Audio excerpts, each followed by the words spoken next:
Deus ensina. Romanos capítulo 15, versos 1 a 13. Ora, nós que somos fortes, devemos suportar as debilidades dos fracos e não agradar-nos a nós mesmos.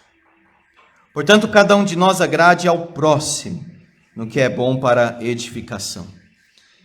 Porque também Cristo não se agradou a si mesmo, antes, como está escrito: as injúrias dos que te ultrajavam caíram sobre mim.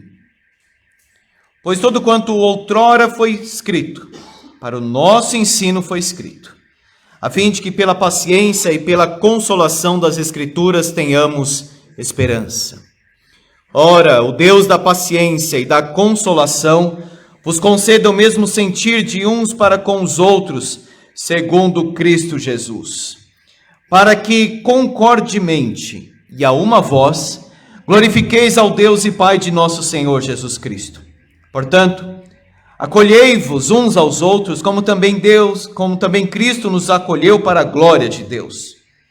Digo, pois, que Cristo foi constituído ministro da circuncisão em prol da verdade de Deus, para confirmar as promessas feitas aos nossos pais, e para que os gentios glorifiquem a Deus por causa da sua misericórdia, como está escrito: por isso eu te glorificarei entre os gentios e cantarei louvores ao teu nome.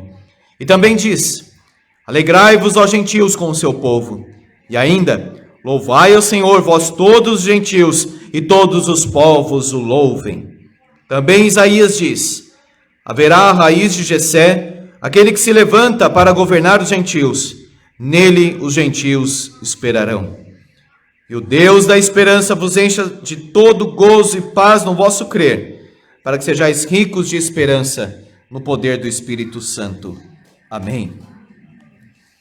Irmãos, eu lembro de um professor no IBEL que disse o seguinte: a igreja não pode ser um exército que atira nos seus próprios homens. Já imaginou isso? No meio de uma batalha, ao invés de um soldado atirar contra o inimigo, ele se vira e volta contra um companheiro, um parceiro, alguém do mesmo time. Como um jogador de futebol se volta para o próprio goleiro lá e faz um gol contra, assim, do nada, querendo isso. Não é normal. Por vezes, então, nós estamos ferindo, excluindo e rejeitando quem é do mesmo time, do mesmo grupo, da mesma família. Para pensar, não tem sentido, mas muitas vezes estamos fazendo isso. Machucando o marido, machucando a esposa, machucando filhos, machucando irmãos em Cristo. E criando grupos que levantam trincheiras e um fica lançando míssil contra o outro. Este não é o caminho de Jesus, este não é o caminho do cristianismo, este não é o caminho do discipulado cristão. Há inimigos da fé, é verdade. Mas Paulo está dizendo, irmãos, que entre nós não pode existir esta rejeição, este ataque, esta separação de grupos. Qual que é o caminho do amor para a edificação do corpo de Cristo? Quais são, assim, as atitudes práticas que uma igreja pode tomar, decidir para encorajar os outros? Paulo está encerrando esse assunto aqui, de grupos de igreja que têm divisões dentro da mesma igreja, têm opiniões diferentes e isso é causa de divisão. Ele ensina o seguinte: irmãos, nós precisamos edificar o outro. Não é derrubar o outro, é edificar. Caiu, não pisa em cima, estende a mão para levantar. E se a igreja não pode ser um exército que atira nos próprios homens, nós podemos lembrar de uma cena, uma das cenas mais impactantes daquele filme tão bem feito, Forrest Gump, em que o autor, que era o Tom Hanks, tem o seu grande amigo Bubba. Mesmo na batalha conseguiu um amigo lá bom. E na guerra do Vietnã ele corria muito, aprendeu a correr. Chega uma hora que ele corre tanto e consegue se desviar dos tiros, etc. Chega num lugar, mas ele chega sozinho. Não sei se você pensou isso no filme. Que importa chegar a algum lugar sozinho? Escapou dos tiros, escapou do avião, está vivo, mas está sozinho. E se nós chegarmos, irmãos, no topo da carreira, mas chegarmos sozinhos? E esse é o drama de muitas pessoas, porque chega em tantos lugares, assim, tops, né? Com salários enormes, mas está sozinho, perdeu a esposa, perdeu o filho, se for o caso do homem, né? Perdeu amigos, perdeu a própria vida, porque queria mais e mais e mais.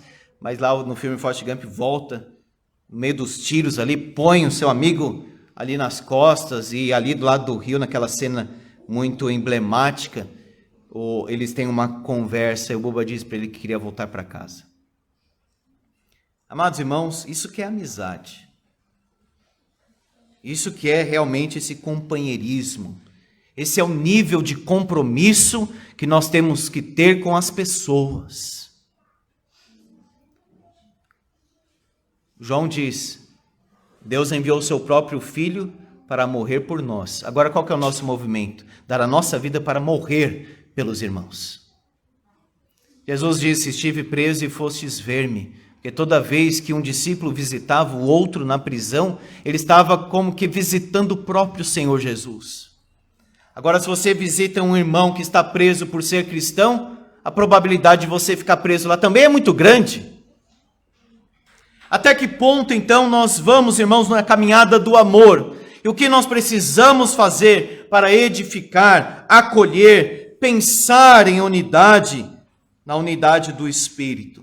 Primeiro, qual que é o caminho do amor, então, para a edificação do corpo de Jesus? Suportar os outros com paciência. Se você já está há um tempo na igreja, sabe que isso é muito necessário. Senão, desiste da obra, desiste dos outros, desiste até da própria igreja. E fica assim, às vezes, só assistindo, porque é mais fácil. Em casa, é claro que às vezes a pessoa se vê impedida de estar, mas às vezes é pelo conforto. É para não ter que encontrar alguém e ouvir aquela pessoa e se comprometer com algum problema que aquela pessoa tenha. Fico em casa. Quem está aqui, quem deseja viver aqui, trabalhar aqui, precisa ter o compromisso de suportar os outros com paciência. Essa palavra grega, irmãos, suportar, tanto era realmente para ser suporte, mas para ser suporte também significava aguentar, tolerar, ter muita paciência. Parece um pouco forte falar nesse sentido de suportar, tanto que alguns chegam a dizer que não é isso. Mas o próprio fato de você ser suporte para alguém já significa que tem que ter muita paciência e disposição. Reconhecer que há um que é mais forte e outro que é mais fraco na fé. Seja nesse sentido do contexto que Paulo está falando, de uma pessoa que é mais sensível na consciência, que se escandaliza mais fácil, mais rapidamente, seja alguém que tem alguma imaturidade na vida. Tenha paciência, Paulo diz. Ele sabe que ele é forte nesse sentido de maturidade consciente, da consciência. Nós que somos fortes, devemos suportar as debilidades dos fracos. É mais fácil rejeitar, mais fácil chutar assim e dizer: não quero andar mais com essa pessoa, não quero mais falar com ela, muito fraca. Eu sou forte, sou bom. Eu sei muita coisa já, eu faço isso, eu faço aquilo, que ela não faz. Então, eu quero andar com os fortes. Isso é qualquer coisa menos cristianismo, menos Cristo. Porque Ele, sendo Deus da glória, na glória infinita, excelsa e eterna, se fez fraco, ou seja, se fez homem, ainda que Deus, pleno Deus, mas enfrentou as fraquezas da humanidade.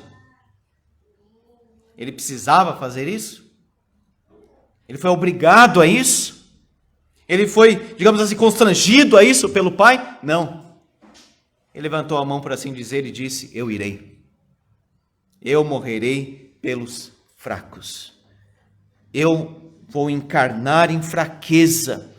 Eu vou lavar os pés dos meus amigos. Eu vou morrer numa cruz para a salvação deles. Às vezes, irmãos, a nossa paciência dura pouco, não é? Isso é falta de Espírito Santo, não é uma explicação qualquer outra. É falta de Espírito Santo. É falta de buscar mais a Deus, porque o fruto do Espírito é longanimidade.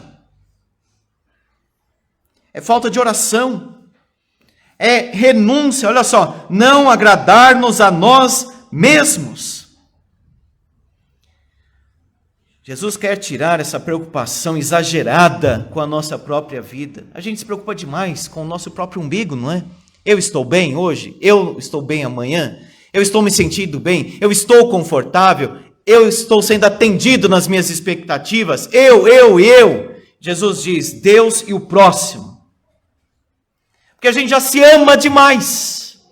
Eu preciso amar a mim mesmo. Não, já se ama muito. O movimento agora é para fora. Deus e o próximo. Então Paulo está dizendo: para de querer sempre agradar a si, pensar em si, viver para si, sempre ter uma disposição para si, um movimento para si. Por que eu vou fazer isso? Porque eu gosto. Não, mas vai atrapalhar aquela pessoa. Não importa, eu gosto. Não é assim hoje? A consciência do coletivo é uma coisa rara hoje. Pensar no outro. Pensar em agradar o outro. Cada um de nós agrade ao próximo no que é bom para a edificação.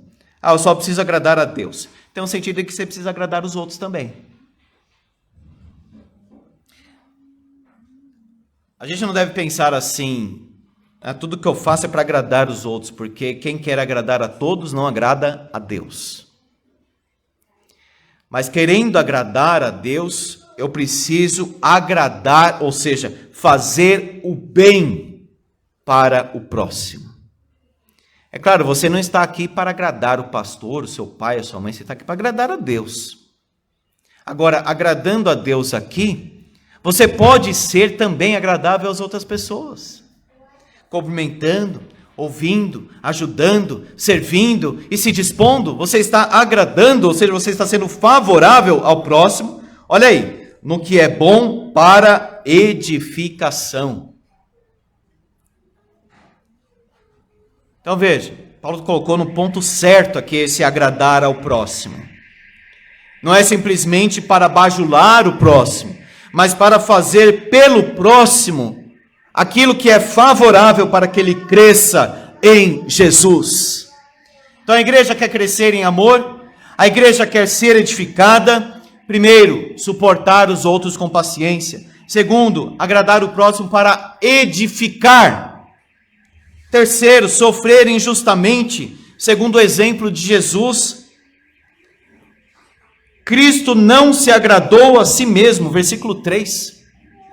Às vezes, irmãos, nós pensamos que foi fácil para ele, só foi difícil na cruz. Leia os evangelhos, está totalmente fora da realidade. Essa percepção. Irmãos, ele era completamente santo. Ele conviveu com os pecadores, ele conviveu com a gente. Não foi fácil. Tanto que quando ele viu tanta incredulidade montuada ali, ele disse: ó geração incrédula e perversa, até quando estarei convosco? Até quando vos sofrerei? E a mesma palavra sofrerei é suportarei também ali. A incredulidade, a perversidade, a hipocrisia dentro do templo. E ele suportando isso. E ele sofrendo. Ele é o nosso exemplo, irmãos. Olha só, as injúrias dos que te ultrajavam caíram sobre mim. O que significa isso? Ele se identificou tanto com o nome de Deus Pai, a vontade, a causa, a glória, que os insultos que eram dirigidos a Deus Pai caíram sobre ele. Observe isso no texto novamente. As injúrias, quer dizer, as difamações, os insultos dos que te ultrajavam, vejam, te ultrajavam, caíram sobre mim.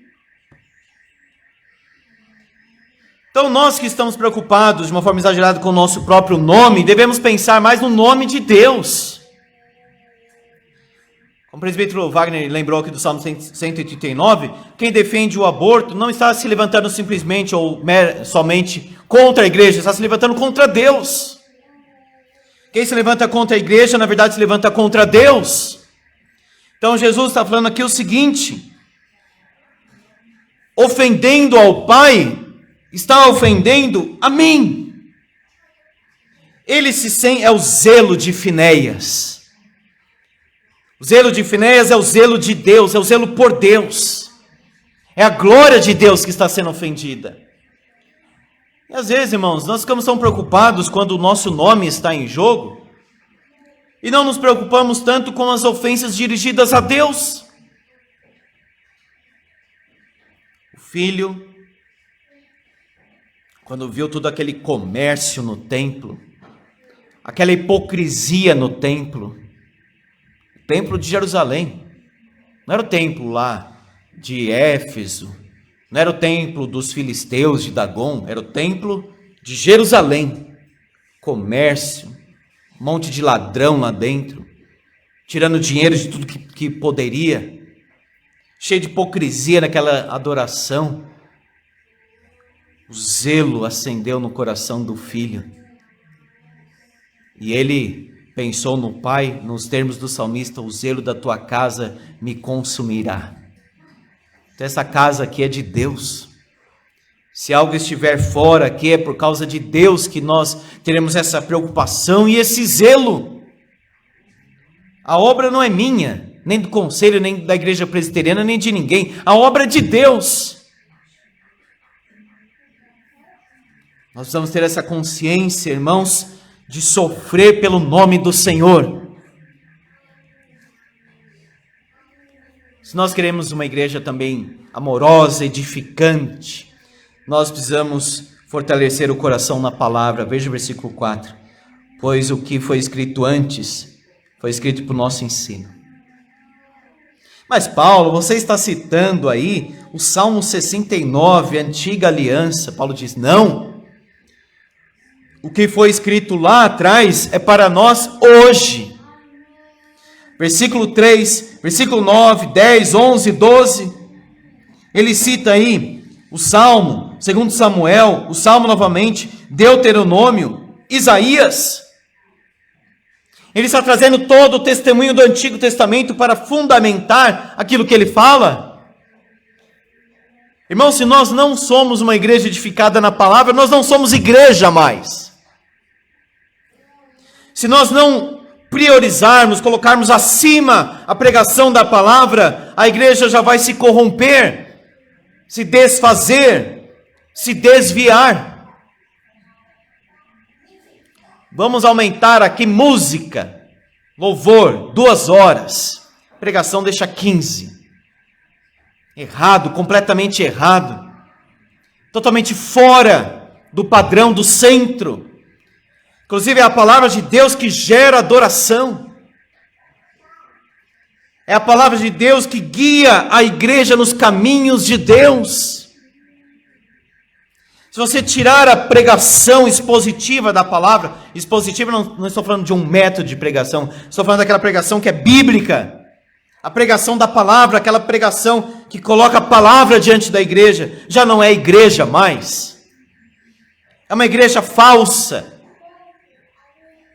É uma igreja humana, não cristocêntrica, ou seja, centrada em Cristo Jesus.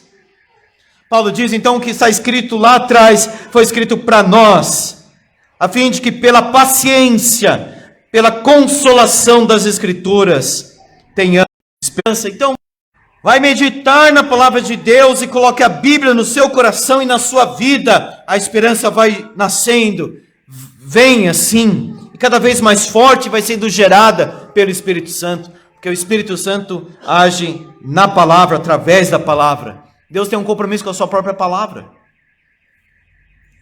Toda a Bíblia é útil. A aplicação da Bíblia está acima da cultura. A vontade de Deus é eterna, por isso que a aplicação é acima da cultura. Qual que é a vontade de Deus para a família? A mesma. A vontade de Deus para o casamento? A mesma. A vontade de Deus para a minha vida? A mesma. Basta ler a palavra de Deus. Qual que é o fruto da Bíblia? Paciência, amor, consolo, encorajamento. Passe mais tempo com a palavra, porque assim você passa mais tempo com o seu Deus. Não se contente com fragmentos da Bíblia, um versículo solto aqui e ali. Não, leia a Bíblia. Não leia somente o que alguém escreveu sobre a Bíblia, leia a própria Bíblia. Como um bom curso em qualquer área, leia os autores originais do assunto, e não alguém comentando o assunto só. O autor, você pega o próprio autor que escreveu, concordando ou não, lê ele direto. Assim nós temos que ler, irmãos, a palavra de Deus. Por que às vezes você está mancando na vida cristã? Ou arrebentado, adoecido, cansado, deitado? Não, se levante com a Bíblia, com a leitura, a meditação, a interiorização da palavra de Deus.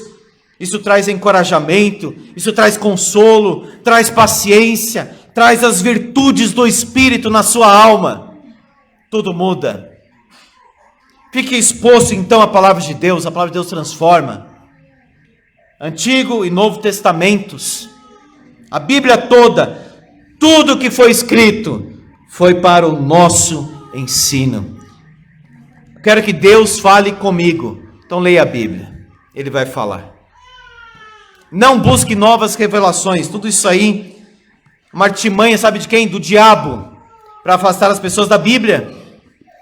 Eu quero novas revelações, eu quero coisa nova, eu quero revelação, eu quero profecia, eu quero falar em línguas. Mas ler a Bíblia que é melhor. Para de procurar essas coisas novas, invenções humanas. Deus fala quando você abre a palavra dele. Irmãos, eu acho que nunca na história da igreja se inventou tanta coisa para nos tirar do centro, que é a Bíblia. Adoração simplificada, como sempre foi na história da igreja. A vida simplificada também dos crentes. Amados irmãos, tudo que foi escrito para o nosso ensino. Ah, não gosto de ler. Você começa a gostar. Às vezes a pessoa tem um trabalho muito difícil, ela não tem opção. Ah, se gosta, se não gosta, ela tem que trabalhar. E outro, irmãos, ah, eu não gosto de comer, tem que comer. Tem coisa que a gente não gosta, mas precisa fazer. A gente está muito viciado, até eu diria, em imagem. Precisa ter imagem, precisa ter muito movimento, precisa ter muita dinâmica. Leitura exige muita paciência. Comece aos poucos então, leia pouquinho por dia. Vai aumentando e aumentando. Não importa tanto também a quantidade, mas a qualidade da leitura. Quando você absorve aquele ensinamento para a sua vida. Mas não abandone a leitura da palavra de Deus. Pastor, então vou sair do Facebook, do Instagram. Não sei, se ajudar isso, saia então. Mas não deixa algo te prender assim, consumir, a ponto de você não ler a palavra de Deus.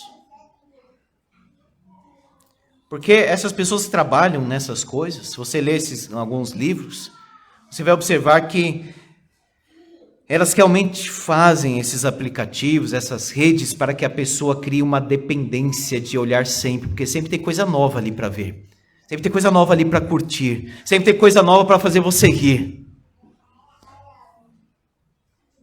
Não sei, pense na sua própria vida, para que você tenha um tempo precioso com a palavra. Nós precisamos unir, irmãos, o nosso pensamento para unir as nossas ações. Olha só, o Deus da paciência, e da consolação vos conceda o mesmo sentir de uns para com os outros, segundo Cristo Jesus. Olha aí, versículo 5, o Deus da paciência. Versículo 13, o Deus da esperança. Versículo 33, o Deus da paz. Porque a paz vem de Deus, porque Ele é pacificador. A esperança vem de Deus e está firmada em Deus. É o Deus da esperança. A paciência está em Deus, porque Deus é amor, e a paciência é uma manifestação de amor. Então, a paciência está em Deus, e ela é ancorada em Deus. Portanto, quando nós temos Deus, nós temos paz. Porque Ele é o Deus da paz. Imagina se nós tivéssemos comunhão com Deus, vida com Deus, e aí nós não temos paz, nós temos uma inimizade, uma coisa sempre contrária. Não seria estranho ter Deus e ter uma inimizade sempre no coração? Por isso que a Bíblia fala que nós somos filhos de Deus, então nós somos filhos da luz. Nós somos filhos do amor, nós somos filhos da bondade, nós somos filhos da paz, nós somos filhos da paciência, filhos da esperança, porque nós somos filhos de Deus. O filho parece com o pai. Então que o Deus da paciência, que é o Deus da palavra, traga paciência, consolo e as mesmas cogitações do coração, para que vocês estejam unidos, irmãos de Roma. O mesmo sentir de uns para com os outros. Tem diferença? Um grupo acha que pode comer carne, que a lei do Antigo Testamento proibia, o outro grupo acha que pode. Um não pode, o outro pode.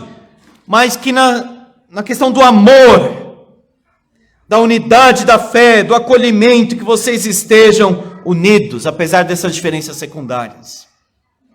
O mesmo sentir. Olha como Deus opera tudo. Deus opera a salvação, Deus opera também os nossos sentimentos, o nosso amor, a nossa caridade, a nossa alegria, o nosso companheirismo. É Deus quem opera, é Deus quem mantém, é Deus quem faz brotar. Cortou, é Deus quem estanca e coloca de novo. O mesmo sentir de uns para com os outros, segundo Cristo Jesus. Então, unificar o pensamento, porque Deus dá paciência, Deus coloca a palavra, e isso muda a ação. Primeiro, o pensamento, depois, a ação. Quando quer inverter, não dá certo. Vamos mudar o comportamento, aí muda o pensamento. Não, primeiro o pensamento. Rogo-vos, pois, que transformeis o quê? A mente, a cabeça. Que Deus faça uma obra no coração, para que a nossa ação, ou seja, o nosso comportamento, o nosso hábito, seja diferente. Precisamos acolher também como Cristo nos acolheu. Veja o versículo 6. Concordemente e a uma voz glorifiqueis ao Deus e Pai de nosso Senhor Jesus Cristo. Portanto, acolhei-vos uns aos outros, como também Cristo nos acolheu para a glória de Deus. Quando a igreja é unida, ela glorifica a Deus. A adoração é de uma igreja unida. De uma igreja que os sentimentos são os sentimentos do Espírito Santo. A mentalidade é a mentalidade da palavra de Deus. E é essa adoração, imagine agora, essa adoração saindo. Adoramos, somos um só corpo em Cristo Jesus. É verdade. Deus está vendo que isso é verdade. Veja, concordemente a uma voz, glorifiqueis ao Deus e Pai de nosso Senhor Jesus Cristo. Deus conhece o nosso coração, irmãos. Se há inimizade, como que eu vou dizer que eu sou um corpo? Como que eu vou dizer que eu adoro o Senhor Jesus que morreu pela igreja, se eu estou em inimizade com a igreja? E aí Paulo diz, acolhe os irmãos. É fraco, é forte, tanto faz, Paulo diz, acolha. Acolha. Acolhei-vos uns aos outros. Sabe por quê? Diz Paulo. Porque Deus nos acolheu em Cristo.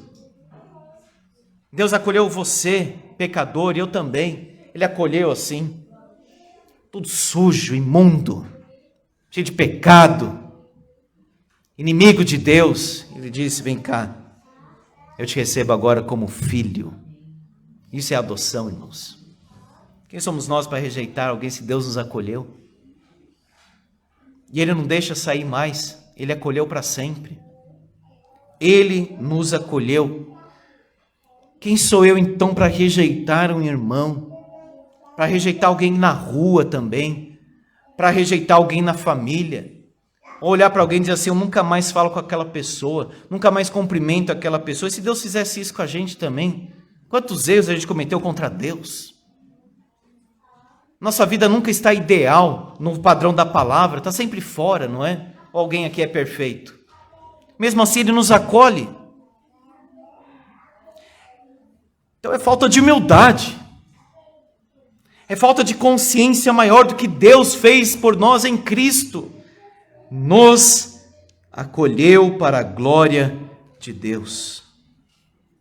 Por último, a igreja precisa abraçar missões e ser mais espiritual.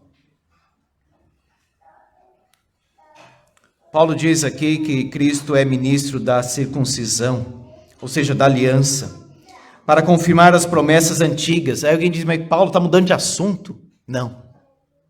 Veja por que ele entrou no assunto de missões aqui. Para que os gentios glorifiquem a Deus por causa da sua misericórdia.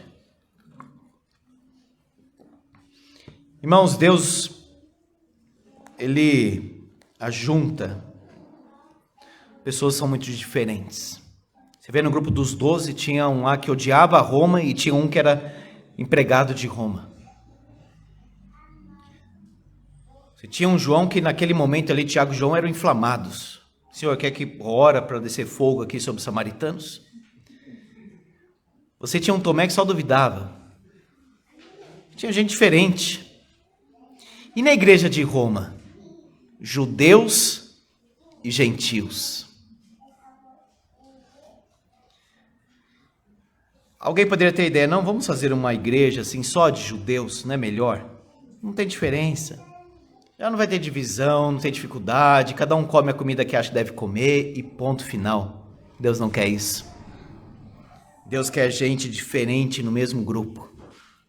Judeus e gentios. Então Paulo agora está olhando para os judeus, que a igreja de Roma era constituída dos dois grupos, especialmente gentios, mas tinha uma parcela de judeu lá. Judeus, não se esqueçam do que Deus falou lá atrás, que os gentios seriam alcançados. Então Deus alcança a gente da Coreia do Norte e do Sul e coloca esses dois grupos que não se dão muito bem para conviver. Existem coisas vergonhosas na história da igreja. Igreja para negros, para brancos, isso é uma vergonha na nossa história. Só serve de lição para não fazer mais nada disso.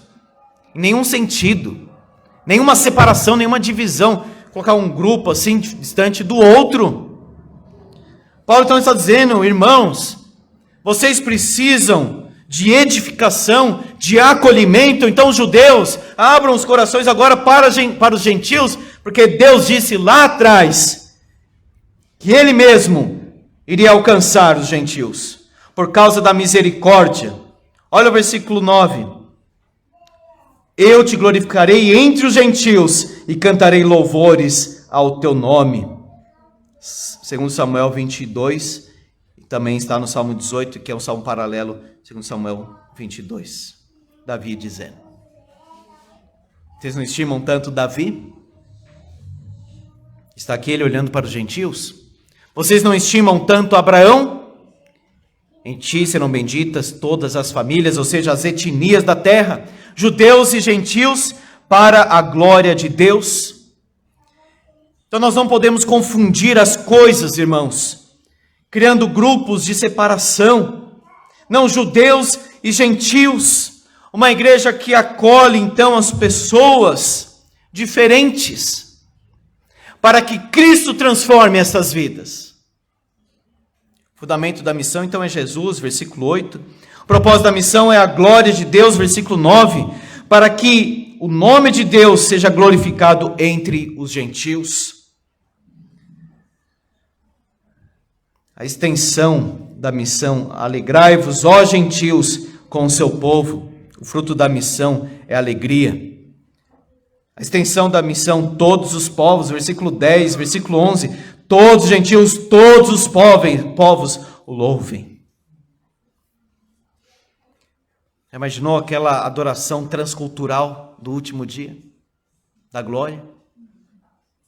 Brasileiros, argentinos, americanos, africanos, aquele muçulmano convertido, japonês, enfim, todas as etnias, todo tipo de gente, mas agora uma só voz, porque a adoração será unida, uma só voz, todos de joelhos agora, até aqueles grupos que antes se odiavam, agora se amam em Cristo Jesus, adorando o Senhor Jesus. Chega de divisão, chega de exclusão, chega de olhar para algum grupo, alguma etnia assim com ódio, eles precisam adorar o Senhor Jesus. Existe muita gente nesse mundo que ainda não conhece Jesus. Paulo está chamando o testemunho aqui da Bíblia Sagrada, aquele que governará os gentios, o Filho do reino eterno, a raiz de Jessé, se levanta para governar os gentios, e nele os gentios esperarão. A extensão da missão, todos os povos, Senhor da missão, Jesus, fruto da missão, esperança. O Deus da esperança vos enche de todo gozo e paz no vosso crer. Enquanto nós brigamos, Paulo está dizendo, existe uma missão muito maior para fazer. Às vezes, irmãos, nós estamos focados numa coisa tão insignificante. Tão insignificante. Por isso que Jesus diz, erguei os olhos e vejam os campos prontos. Às vezes estamos com coisas assim. Às vezes nós estamos com milindres, às vezes. Paulo está dizendo, olha, pensa na missão mundial. Pensa naquela alma, naquela vida sem Jesus. Há algo muito maior para se preocupar. Pense nesse movimento. Nós olhamos muitas vezes daqui para a eternidade, não é? Ah, como vai ser bom na glória, na Nova Jerusalém, novos céus, nova terra. Mas pense, se você pudesse, por um momento, olhar de lá para cá. Quando você estiver diante do Senhor Jesus, com os irmãos na glória, nós pensaríamos, quanta ansiedade inútil que eu tive. Quanta preocupação que não precisava ter com nada disso. Quanto medo na minha vida. Quanta ansiedade, quanta preocupação. Quantas brigas. Por que eu me coloquei tanto nisso? Porque era algo tão maior que eu poderia fazer. Não desperdice a sua vida. Ame, edifique, sirva ao Senhor Jesus, pregue Jesus, viva Jesus. Busque a vida no Espírito. Olha só que Deus enche o coração de vocês de gozo, aquela satisfação íntima, de paz no vosso crer. Eu creio, mas você tem paz, você tem alegria, você tem um gozo espiritual, você tem esperança. Ah, eu tenho um pouquinho de esperança, então não se contente com isso. Ore até que você seja rico de esperança, versículo 13. No poder do Espírito Santo. Não fique desesperado diante da morte. Tristeza é normal. Agora, desespero não é. Nem ansiedade, nem preocupação excessiva, medo, insegurança. Ah, eu tenho uma esperança meio vaga, assim, parece uma coisa meio nebulosa. Não, seja rico de esperança no poder do Espírito Santo. Sirva o corpo de Jesus, sirva os seus irmãos. Imite a vida de Jesus. Cumpra o propósito dele para a sua vida. Proclame a pessoa de Jesus e experimente as bênçãos dele. Há no seu coração paz. Você tem esperança. Você tem alegria. Sabe por que não tem? Não é porque você nasceu pobreza ou riqueza, ou porque fizeram isto ou aquilo com você, não é nada disso. É falta de Deus na sua vida. é falta de Deus. E a esperança não é uma coisa vaga, uma possibilidade, é uma riqueza. Ricos de esperança no poder do Espírito Santo. Amém. Vamos orar.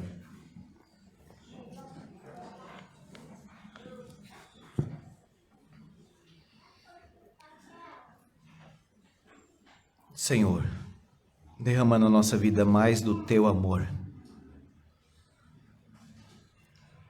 Às vezes falamos muito e fazemos pouco, Senhor. Às vezes esquecemos rápido aquilo que o Senhor nos ensinou.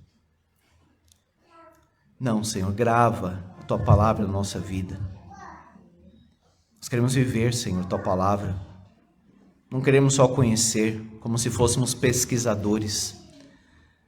Nós queremos conhecer o Senhor através da Bíblia. Nós queremos viver, Senhor, a Bíblia. O pesquisador já tem muito. Nós queremos o caminho do discipulado, o caminho de viver Jesus, o caminho de proclamar Jesus, o caminho de levar outros para Jesus. Ó Pai, que esta igreja seja mais unida, Senhor. Que haja mais amor entre os irmãos. E que este amor comece em casa também. Que haja mais disposição para perdoar, mais disposição, Senhor, para acolher. Que não haja grupos separados, que não haja, Senhor, indiferença. Deus da esperança, enche o nosso coração de esperança. Deus da paz, enche o nosso coração de paz. Deus da paciência, coloca paciência, Senhor, na nossa vida. Somos filhos do Senhor, somos Teus, Jesus. Tem misericórdia de nós. Perdoa, Senhor, o nosso pecado. Como igreja, pedimos perdão para o Senhor quando falamos mal de alguém, quando excluímos a presença de alguém, quando tratamos com indiferença um irmão em Cristo Jesus. Isso doeu, Senhor, no coração do outro, mas no Teu, Senhor. Não queremos mais ferir, nós queremos curar, Senhor. Feridas o mundo já traz muito. Que haja cura, Senhor, nesta casa. Que haja amor, Senhor. Que este lugar seja um lugar de amor, de paz, de união, de fraternidade, de companheirismo. Concede-nos, Senhor, esta bênção, porque isto está em Ti e não em nós. Nós não somos assim. É fruto do Teu Espírito, Senhor, na nossa vida. Em nome de Jesus. Amém. Meus irmãos, em resposta